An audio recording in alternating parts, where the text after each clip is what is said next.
Chers amis, bonjour à toutes et à tous. Vous êtes bien à l'écoute de RSL, chaque collection en votre compagnie. Pour l'émission À l'écho des Tintaines, lancement de cette saison de Joute 2018 sur notre antenne. Face à moi, alors juste une petite précision quand même pour vous tous qui nous écoutez en direct sur le www.rsl-radio.fr. Donc en direct, vous avez bien évidemment uniquement le son, comme c'était le cas l'année dernière. Pour ceux qui visionneront cette émission sur le Facebook, sur la page À l'écho des Tintaines, eh bien, vous aurez en plus l'image grâce à la petite webcam qui se trouve là-haut. Pour débuter cette saison de joute 2018, il m'a semblé judicieux d'inviter le président de la Ligue de joute languedocienne, Robert Bansillon, qui ne va pas tarder à arriver parce que il habite non loin de chez moi. J'ai mis demi-heure pour rejoindre les studios et je pense qu'il va être lui aussi embêté par les embouteillages et il ne devrait pas tarder à nous rejoindre. Donc Robert Bansillon, le président de la Ligue de joute languedocienne. Déjà arrivé dans nos studios, Patrick Grigonia, le secrétaire général de la Ligue de joute languedocienne. Patrick, bonjour. Bonjour. Et qui n'est pas dans nos studios, mais c'est elle avec qui on va débuter cette saison de joute d'émission sur les joutes languedociennes. C'est Anne-Lise Perret, qui est la présidente de la Fédération française de joute, de sauvetage nautique et de rame traditionnelle. Merci Patrick pour le complément. Anne-Lise, bonjour. Bonjour Jacques. Bonjour Anne-Lise, ça me fait très très plaisir Anne-Lise parce que, alors pour tous nos auditeurs qui ne le savent pas, Anne-Lise, tu es la nouvelle présidente de la Fédération française de joute et je voudrais pas dire de bêtises ou de cagade comme on dit chez nous pour te mettre directement dans le vif du sujet. Je ne sais pas si tu n'es pas la seule femme présidente d'une fédération française. Alors cela, je ne le sais pas. Voilà, alors moi... je pense qu'il y a peut-être d'autres femmes dans d'autres sports, peut-être plus féminins, qui sont présidentes de fédérations, je ne saurais pas le dire. Ouais, alors bon, moi j'ai effectué quelques recherches parce que il est vrai que c'est une idée qui ne m'a effleuré l'esprit que très tardivement parce que bon, moi je suis pas sexiste, mais il est vrai qu'on m'a fait remonter cette information-là. Anne-Lise Perret ne serait-elle pas la seule femme présidente d'une fédération française? Alors j'ai cherché, j'avoue humblement qu'il n'y en a aucune autre qui est sortie. Alors peut-être dans le bal ou la rumba, s'il existe une fédération française de rumba ou de danse classique, ben, enfin, en tout cas en sport, je pense que tu es la seule. Ben, enfin, bon, on ne va pas épiloguer là-dessus. Je ne savais pas, je ne sais pas et je n'ai pas fait la recherche personnellement. Et puis je vais te dire, à la limite, on s'en fout, tu es la bienvenue et tout le monde t'aime. Anne-Lise, merci beaucoup. Anne-Lise, ma première question, elle va être peut-être un petit peu dure et je ne voudrais pas remuer le couteau dans la plaie, mais tu succèdes dans ce fauteuil de président de la Fédération française de joute à celui que tous les médias appelaient le bon président Nicolin. Bien évidemment, Louis Nicolin était le président de... Alors moi, je le précisais toujours, en plus d'être président du Montpellier Football, du Montpellier Héros Sport Club, comme il s'appelle, en réalité, club de football de première division, Louis Nicolin était le président de la Fédération française de joute. Alors, ma première question est la suivante, Anne-Lise. Succéder à Louis Nicolin, le fardeau n'est-il pas lourd? Alors, succéder à Louis Nicolin est très très lourd du point de vue émotionnel. Peut-être pas du point de vue du travail, puisque nous avions une amitié de 40 ans, que j'étais son bras droit, disons, à la fédération. J'avais l'habitude de gérer l'ensemble des documents fédéraux, J'avais sa présidence déléguée depuis déjà 2004. C'est pas la charge de travail qui est importante, c'est l'émotion du fardeau de sa perte. C'est quelque chose de très lourd, de très difficile à assumer, qui m'a posé beaucoup de soucis parce que succéder à un homme aussi important et aussi brillant que lui, je peux t'assurer que ça n'est pas simple du tout. Ah, mais ça... Dans la tête et émotionnellement et dans le cœur. Et il est vrai, très très difficile. Il est vrai aussi, j'en ai chair de poule, Patrick peut en attester, le charisme dont disposait celui que tout le monde amicalement appelait Loulou, succéder donc à Loulou, c'est peut-être pas évident, hein, de par le charisme, parlons. Bien entendu, d'autant plus que j'ai connu la famille, j'ai connu son père quand il était président, donc qui a créé la fédération, en 1972. C'est son père qui a créé la fédération. Lors de son décès en 1977, donc c'est Loulou qui a pris la succession et qui était aussi président de la Ligue Rhône-Alpes à l'époque. C'est ici que je l'ai connu. Donc, tu vois, c'est très compliqué. Au bout de tant d'années de confidence, tant d'années de complicité, de pouvoir comme ça succéder à un homme, dans ces conditions, ça aurait été un passage de pouvoir suite à une lassitude ou quelque chose de normal, un passage de pouvoir normal, ça aurait sans doute été différent. Suite à un décès aussi brutal, à une disparition d'un ami de 40 ans, émotionnellement, c'est vraiment un fardeau, c'est vraiment très très difficile. Annelise, tu l'as précisé, donc tu es dans les joutes et au sein de la fédération depuis 40 ans. Donc le boulot, le job, comme on dit, tu le connais. Moi, il y a une chose qui me plaît, c'est que depuis que la saison... Alors, c'est vrai que nous, on va démarrer la saison de joute languedocienne ce week-end, hein, avec les tournois que vont organiser nos amis du Pavois Agatois. C'est eux qui vont lancer la saison de joute languedocienne samedi avec les catégories junior, senior, dimanche avec le tournoi poids lourd, et en même temps, il y aura le tournoi junior de l'amicale des shooters Pointe-Courte. Mais la saison, tu l'as déjà lancée, et en te déplaçant en plus, puisqu'il y a eu des compétitions de rames traditionnelles auxquelles tu es venu prêter ton concours. Oui, absolument. Je suis très attachée aussi à toutes les méthodes de la fédération. Je m'occupe de toutes les méthodes de la fédération qui regroupent non seulement la joute languedocienne, mais aussi celles de la France entière, qui sont un petit peu différentes. Et la rame traditionnelle et barque de sauvetage. N'oublions pas que si dans notre intitulé, nous avons Fédération française de joute et barque et de sauvetage nautique, c'est parce que nous avons une histoire derrière nous de sauvetage de la population des fleuves en crue, notamment dans le Rhône et dans le nord de la France, où la barque de sauvetage servait vraiment de secours à la population avec nos courses qui établissaient des entraînements pour pouvoir sauver ces populations avant les barrages qui ont été faits et la canalisation des fleuves. Voilà. Donc je suis très attachée à toutes ces méthodes et bien entendu je m'emploie à essayer de dynamiser au maximum toutes ces méthodes de joute et de rame. Alors, ne m'en veux pas, mais personnellement, moi, je suis pas du tout un homme de rame, de joute non plus. J'ai jamais jouté. Hein.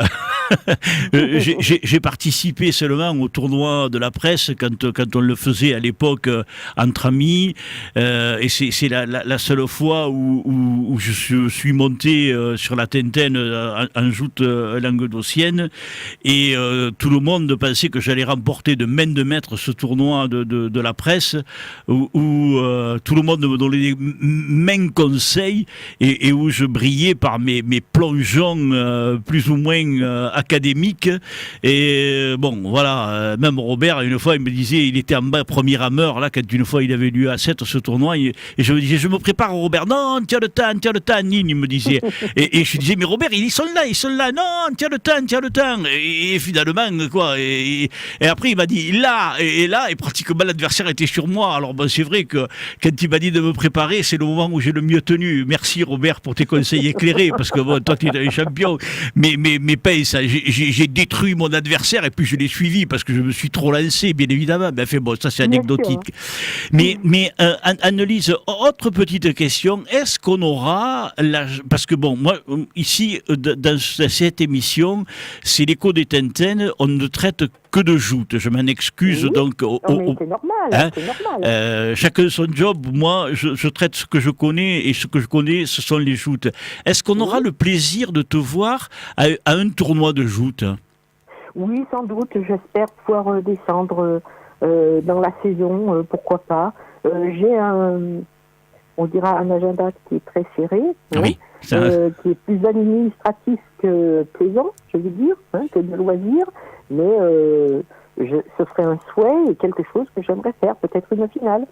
Eh bien, écoute, ce sera avec grand plaisir et ce serait super qu'on puisse te voir. Oui, peut-être, voilà, aller voir mes amis. Je compte de nombreux amis dans la Ligue du Languedoc. Que ce soit au Gros du Roi, que ce soit... je connais beaucoup de jeunes jouteurs aussi, que j'ai eu en brevets fédéraux. Donc j'aurai énormément de plaisir à venir vous voir jouter.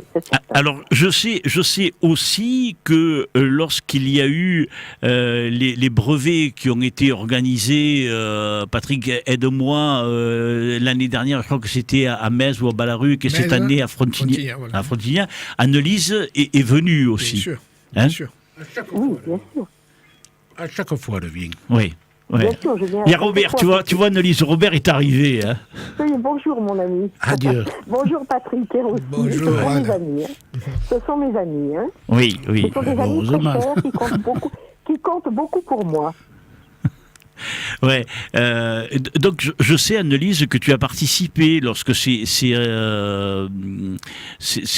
diplômes ont été les brevets fédéraux. Voilà, les brevets fédéraux ont été décernés et tu étais là pas pour les remettre parce qu'ils ont été remis lors des deux dernières assemblées générales aux récipiendaires, mais lors des épreuves, tu étais avec eux. Bien sûr. Le rôle de la présidence n'est pas seulement quelque chose d'honorifique où on doit remettre des récompenses, c'est aussi un travail de fond que l'on doit faire auprès de tous les adhérents, des formations auxquelles il faut participer, des dossiers administratifs qu'il faut remplir.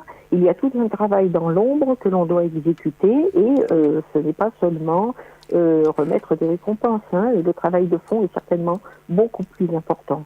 Et ça ne me gêne pas du tout de rester un petit peu dans l'ombre des grands jouteurs qui, eux, doivent être mis à l'honneur. Absolument. Absolument, oui. C'est eux qui sont les acteurs de notre joute. Ce sont eux qui sont les acteurs dans nos clubs et qui s'occupent des jeunes, les éducateurs, les entraîneurs, les présidents de clubs, les membres de ligue. N'oublions pas que ce sont tous des bénévoles, même si nous, en fédération, nous sommes aussi des bénévoles. Si nous existons, c'est grâce à eux seuls, et c'est eux qu'il faut mettre en valeur. Annelise, ton élection, elle s'est passée comment? Tu peux nous en dire quelques mots? Oui, bien entendu, tout à fait légalement et législativement. Ce sont des élections qui sont très très encadrées par des statuts du ministère. Donc il y a un appel de candidature qui est fait auprès des membres du comité directeur qui avait été renouvelé début 2017. Donc c'est la vacance du président. Dans ces conditions, il y a un vote à bulletin secret des membres du comité directeur pour les candidats qui se présentent et ensuite un vote en assemblée générale pour ratifier le vote du comité directeur. Ah. Et il y avait d'autres candidats en lice? Non. Et non. Donc personne ne s'est présenté alors qu'on avait les délais. Il y a des délais à respecter pour les envois des courriers, pour les présentations. Ça, c'est très très encadré juridiquement. Nous suivons à la lettre les statuts ministériels. Personne ne s'était présenté. Je pense que j'ai joui d'une très grande confiance de la part de mes amis, et je les en remercie vraiment, parce que je ne m'attendais quand même pas à avoir un sport aussi bénéfique, je dirais, aussi important. Et je dois dire que j'en ai été très émue. Anne-Lise, une belle saison de joute pour toi qui est la présidente de joute. Une belle saison en général pour toi qui va connaître donc ta première année de présidence. C'est quoi? Alors, une belle saison de joute, quelle que soit la méthode, c'est déjà une joute sans incident, sans accident. Et sans commission de discipline, déjà. Oui. Voilà. Oui. Quand on a déjà réuni ces 3 critères, on sait que de toute façon, les clubs font le maximum pour organiser correctement, que les ligues, notamment la Ligue du Languedoc, est très attentive à ce que les tournois se passent le mieux possible et sont très strictes sur les organisations, et je les en remercie. Et donc, pour moi, une belle saison, c'est une saison sans incident. Ensuite, lorsque nous n'avons eu ni blessés, ni discipline, eh bien, ce sont de très belles passes. Ce sont des tournois, on va dire, un petit peu acharnés, où on voit des défis qui sont spectaculaires, où on voit de très belles passes, où on voit des organisations magnifiques, où on voit des défilés qui sont somptueux, comme vous savez si bien faire d'ailleurs dans votre région. Et là, on peut dire qu'à la fin de la saison, on est vraiment heureux lorsqu'on envoie des photos, lorsqu'on a eu cette satisfaction-là de voir des tournois et je dirais des défis qui sont vraiment, vraiment souvent spectaculaires et splendides. Anne-Lise, est-ce que des rassemblements, on a eu la chance d'assister à un rassemblement il y a plusieurs années, ici à Sète ou à Montpellier, de plusieurs méthodes. Est-ce que ça se fait toujours? Alors, on a eu 2 rassemblements importants, un en 90, à Montpellier. À Montpellier, oui. Un autre, c'est l'année où, en plus, où Robert Bensillon a été sacré champion de France en 1990. Voilà, tout à fait.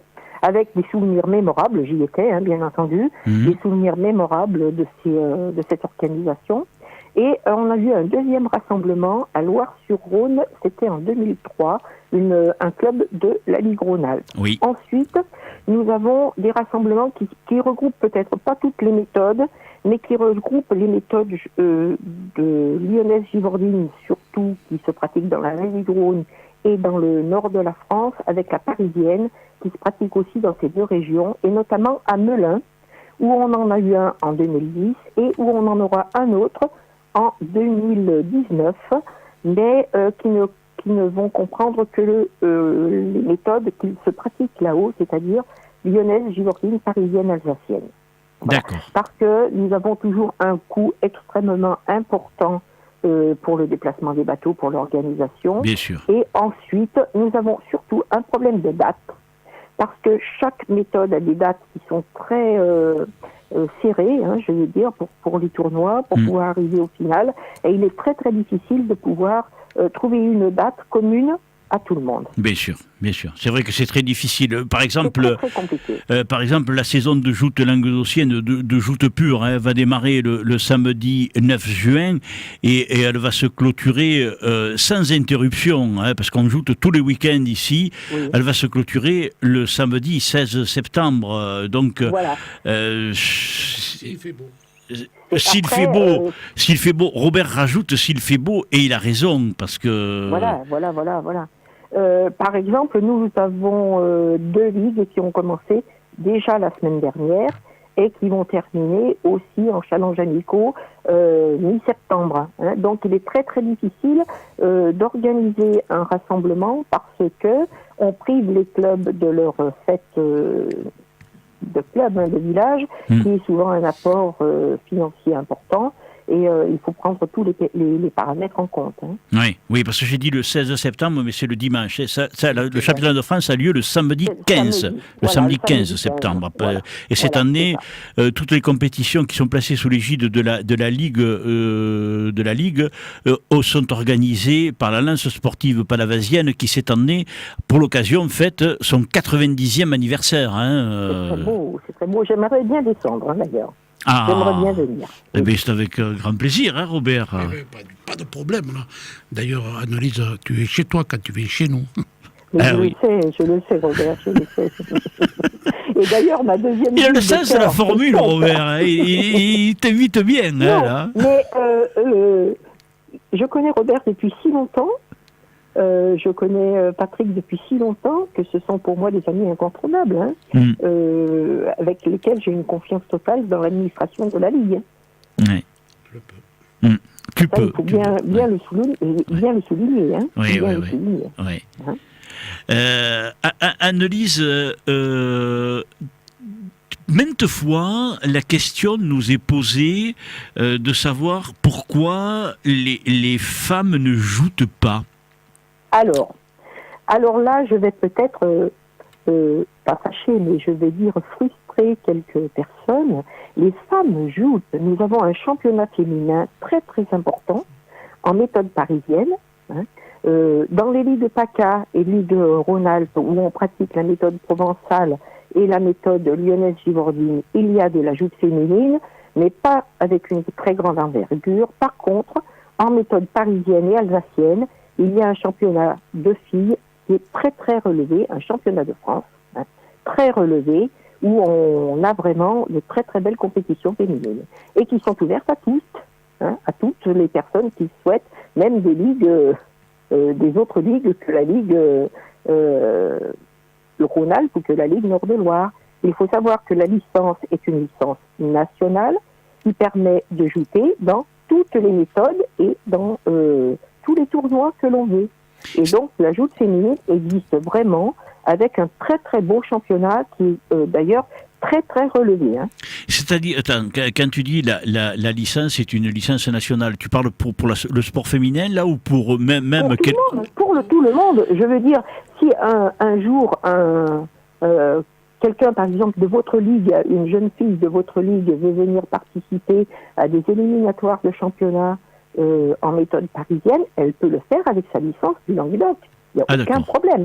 Si quelqu'un, par exemple, en vacances, se trouve en vacances chez vous ou en PACA, veut jouer à un tournoi amical, bien entendu, parce qu'il ne pourra pas faire de championnat, parce qu'il faut avoir l'adresse et la technique. Mais il peut le faire. Tout comme en RAM, c'est la même licence. On a une licence unique pour tout le territoire français. Ah bon, écoute, voilà. Tu vois, on en apprend tous les jours. Voilà, mais bien entendu. N'importe qui peut jouer dans n'importe quel tournoi de France dans la méthode qui est proposée par le jour où il veut jouer. Oui. Voilà. Oui. Mais chez nous, il y avait des jeunes filles qui ont été licenciées, mais dans les catégories enfants, école de joute, voilà, mais pas... Eh bien, il est dommage que ces jeunes filles ne puissent pas participer au championnat parisien, parce que je peux t'assurer que c'est un championnat qui est protecteur des jeunes filles, déjà, avec, elles jouent avec un écrin, un plastron en crin sur la poitrine. C'est beaucoup moins violent, je dirais, que les joutes masculines que l'on connaît, mais c'est très très technique quand même. Une fois qu'on a connu le système, c'est une petite antenne aussi toute petite sur laquelle il faut rester en équilibre. C'est assez,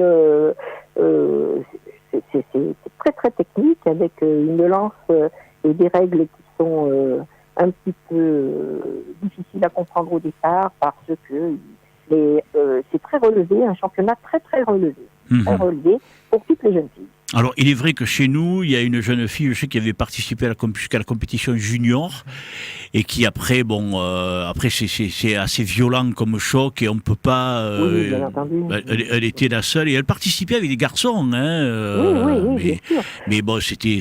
On a ça, hein. Tout le monde, dans toutes les ligues, on a des jeunes filles qui participent avec les garçons, qui participent aux mêmes méthodes. Mais il y a vraiment un championnat qu'en méthode parisienne et alsacienne. Et là, ça marche très très fort. Bon. Annelise, on s'était promis de faire 10 minutes, on en est déjà à plus du double, mais bon, tu es comme moi, tu aimes beaucoup parler. Je suis très passionnée, très passionnée. Et moi aussi, et nous aussi qui sommes autour de cette table, nous sommes des passionnés. Annelise, le message de Madame la Présidente à tous les jouteurs cette année, il est lequel ? Soyez les meilleurs. Ouais, là tu ça implique tout. Soyez les meilleurs dans le fair play, dans le respect des règles, dans votre passion de joute. Soyez les meilleurs, soyez des vainqueurs. Ouais. Hein? Lorsque l'on passe les brevets fédéraux d'entraîneurs, on leur dit qu'ils viennent pour gagner. Mais oui, la victoire au bout. Hein? Ouais. C'est quand même cocorico, quoi. Il faut soyez les meilleurs en tout, aussi bien dans votre rôle de président, d'éducateur, de membre de club, de jouteur. Soyez les meilleurs et que le meilleur gagne dans le fair play, le respect de son adversaire et que nous ayons des passes qui soient vraiment qui nous enchantent. Hein, et que l'on puisse diffuser et où tout le monde a les yeux en disant waouh, c'est magnifique. Ouais. Eh bien, écoute, Annelise, moi, personnellement, je te remercie beaucoup. Il m'a fait un plaisir énorme de pouvoir lancer cette saison 2018 en ta compagnie. Juste un petit mot, je voudrais dire à nos auditeurs que lorsque je t'ai appelé il y a quelques jours pour te demander si tu aurais la gentillesse d'accepter l'invitation d'être la première, d'être celle qui lancerait cette saison de joute, tu m'as dit mais avec grand plaisir Jacques, et rien que ton avec grand plaisir m'a comblé de bonheur et il est vrai que ce jour-là, lorsque nous avons conversé tous les deux, tu m'as dit mais je n'ai pas beaucoup de temps, et je t'ai dit mais moi non plus je te garderai pas longtemps, et on est resté 35 minutes ensemble. Et je les ai pas vus passer. Voilà, aujourd'hui on a pratiquement fait une demi-heure, on avait dit 10 minutes parce que c'est vrai que ton emploi du temps est très chargé. Je te remercie, une fois de plus, tu as toutes mes coordonnées et tu sais que, comme l'a dit Robert, si tu veux intervenir à nouveau dans l'émission, c'est le mardi et c'est le jeudi. Bon, le mardi, on reçoit en principe tous les jouteurs qui se sont distingués le week-end précédent. Alors, soit qui ont gagné, soit qui ont perdu en finale, soit qui ont eu une tenue sur la Tintin exemplaire. Et donc, je les invite le mardi. Le jeudi, c'est plus une émission magazine au cours de laquelle je reçois les présidents ou des chevilles ouvrières de sociétés qui vont organiser leur tournoi le week-end d'après, ou bien des gens qui contribuent au développement des joutes et qui participent aussi au tournoi, aux fêtes, qui prennent part, qui sont des travailleurs de l'ombre, comme on dit, mais qui sans eux aussi, les joutes ne pourraient pas être.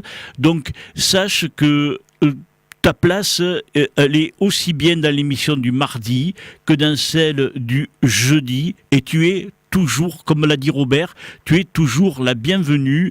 Un petit coup de fil et puis tu auras tout le temps que tu désireras prendre au cours de notre émission. Je vous remercie beaucoup tous pour votre accueil, pour votre chaleur, pour votre enthousiasme et pour m'avoir invité déjà aujourd'hui. Je vous souhaite à tous de passer une très très belle saison, la meilleure possible. Je souhaite à tous vos clubs de porter très haut leurs couleurs, hein, et parce que c'est important. et aux jouteurs d'être les meilleurs possibles. Je vous dis toujours, dans le fair play, dans la victoire, dans le respect de l'adversaire, et je sais que la saison sera belle. Merci beaucoup Anne-Lise, et comme samedi c'est moi qui serai au micro à Agde, j'ouvrirai la saison en envoyant ton vœu le plus cher, et crois-moi, je dirai aux petits jouteurs, aux juniors qui seront samedi sur les barques, écoutez le message de la présidente, soyez les meilleurs. Merci.